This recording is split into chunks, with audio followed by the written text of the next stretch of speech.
अब लिए चलते हैं अयोध्या, एक बार दिखाते हैं आपको राजा राम परिवार संग किस तरीके से विराजने वाले हैं। राम भक्तों में कितना उत्साह। और पूरी अगर हम अयोध्या नगरी की बात करें तो राममय हो गई, चारों ओर श्री राम के भजन ही सुनाई दे रहे हैं। आपको अयोध्या के लता चौक लिए चलते हैं, जहां पर किस तरीके से राम भजन की गूंज है, देखिए जरा। हम कथा सुनाते राम सकल गुण धाम की, हम कथा सुनाते राम सकल गुण धाम की। ये रामायण है पुण्य कथा श्री राम की, ये रामायण है पुण्य कथा श्री राम की।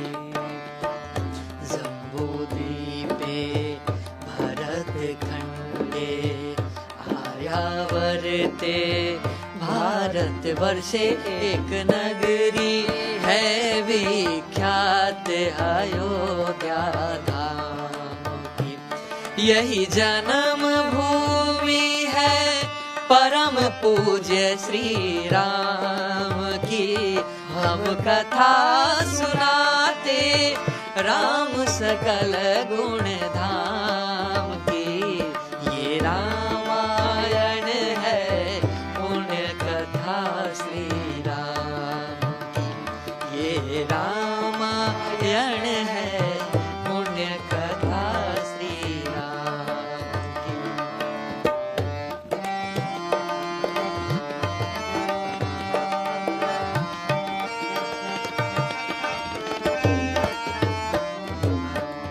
रघुकुल के राजा धर्मात्मा चक्रवर्ती दशरथ पुण्यात्मा, संतति हेतु यज्ञ करवाया, धर्म यज्ञ का शुभ फल पाया। नृपु घर जन में 4 कुमारा, रघुकुल दीप जगत आधारा।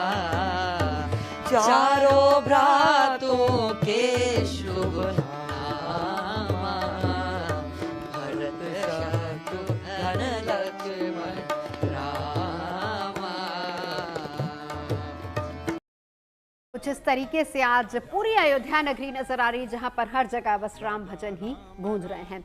विनोद भारद्वाज जी हमारे साथ हैं, साध्वी श्रुपा दोनों हमारे साथ लगातार जुड़े हुए हैं। विनोद जी, आपके पास आते हुए आज अगर हम अयोध्या को देखें तो लोग कहते हैं कि आई एम श्योर आप भी वहां पर गए होंगे, लोग कहते हैं कि ऐसा लग रहा है कि जैसे हमें बिल्कुल सतयुग जैसी ही, त्रेता जैसी ही हमें नगरी, पूरी अयोध्या नगरी लग रही है। और अब तो जब जाहिर सी बात है कि कल प्राण प्रतिष्ठा हो जाएगी तो लोग बिल्कुल वैसा ही एहसास करेंगे। निश्चित रूप से नवजोत जी, क्योंकि सतयुग जैसा युग, राम जैसा राजा बहुत सुंदर प्रजा को प्राप्त होता है। एक व्याख्यान के द्वारा हम आपको तथा जीएनटी जो भी लोग देख रहे हैं उनको सुनाना चाहता हूं कि निश्चित रूप से यहाँ पे भाई भाई का धन हड़प लेता है, पिता पुत्र से बैर कर लेता है। समाज में कुरीतियां कैसी हैं, पिता के वचन को पुत्र नहीं मानता है, उसका विरोध कर देता है। लेकिन राम राज्य की कहानी समझिए कि भाई एक भाई के लिए सब कुछ त्याग देता है, भोग विलास त्याग करके जंगल में कैसे पड़े रहते हैं। एक दिन की बात है, कौशल्या माता ने कुछ आहट सुनी कि कोई स्त्री ऊपर घूम रही है छत पे। उठ करके जाती हैं तो देखती हैं श्रुतकीर्ति शत्रुघ्न जी की धर्म पत्नी थी।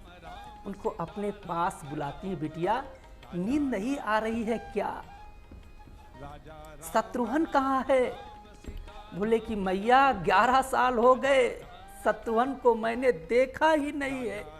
माता ने श्रुतकीर्ति को अपने गले से लगा करके आंसू प्राप्त करने लगी, कहने लगी कहाँ है, पता लगाते हैं।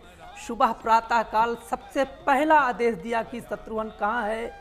अनुचरों ने बताया कि नंदी ग्राम में शत्रुघ्न जी भरत जी के साथ रह रहे हैं। माता जी निश्चित रूप से जाती हैं तो एक पत्थर की शिला पे वहां पे वहां पे शत्रुघ्न जी लेटे। माता ने सर पे हाथ फेरा, पुत्र तू यहाँ क्या कर रहा है, राजमहल में क्यों नहीं रह रहा है? तो बोला, माँ सारा सुख मुझे ही प्राप्त क्यों हो? क्या मेरे भाई लोग दर दर जंगल जंगल भटक रहे हैं, मैं अधमी और राज सुख राज वस्त्र भोगूं? ऐसा हो ही नहीं सकता है। माता को आंसू आ गए। उन्होंने कहा, जब एक तरह से राम जी वन को जाने लगे तो भैया लक्ष्मण चले गए, भरत जी उनका अनुचरण करके नंदीग्राम आ गए, तो मैं ही अपने भाइयों को दुख में छोड़ करके सुख कैसे भोगूं?